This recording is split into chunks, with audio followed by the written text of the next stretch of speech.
قیامت کا ایک دن 50,000 سال کے برابر ہوگا۔ انتظار کرتے کرتے پریشان ہو جائیں گے اور پناہ مانگیں گے کہ کب سوال و جواب شروع ہوگا۔ ایک لمبے انتظار کے بعد اللہ کا حکم جاری ہوگا۔ اللہ اپنے فرشتوں پر حکم ظاہر کرنا شروع کر دے گا۔ 70,000 فرشتے جہنم کو لے کر آ رہے ہوں گے۔ یہ منظر اتنا بھیانک ہوگا کہ سب کے سب چیخیں نکل جائیں گی۔ تمام آدمزاد کے ہاتھ میں ایک کتاب دی جائے گی جس میں ان کی نیکی اور برائی لکھی ہوگی۔ اس کے بعد سوال و جواب کا سلسلہ شروع ہو جائے گا۔ انسان اگر جھوٹ بولنے کی کوشش کرے تو اس کی زبان بند کر دی جائے گی۔ انسان کے ہاتھ، پیر، آنکھ سب گواہی دیں گے۔ ہر وہ چیز جو انہوں نے پوری زندگی کی ہے سب سے پردہ ہٹ جائے گا۔ وہ دن یوں بھیانک ہوگا کہ کوئی بھی بچ نہیں پائے گا۔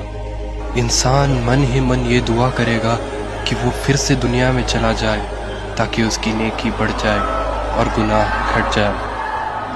جب انسان اپنے والدین یا اپنے بھائی بہن سے نیکی مانگنا چاہے تو وہ اس سے انجان ہو جائیں گے۔ اس سوال و جواب کے سلسلے میں اللہ انسان سے کہے گا کہ پہلے کتاب کا پنہ پڑھو۔ اللہ اگر اس سے راضی ہو گیا تو اس کتاب میں سے سارے گناہ معاف ہو جائیں گے۔ روز محشر میں ایک ترازو ہوگا جس میں فرشتے انسان کی نیکیاں اور گناہ لکھیں گے۔ کچھ انسانوں کا گناہ یوں ہوگا کہ ایک پہاڑ کے برابر، کچھ انسانوں کی نیکیاں یوں ہوں گی کہ صرف ایک کنکر کے برابر۔ اللہ انسان کے اندر کا ایمان دیکھے گا۔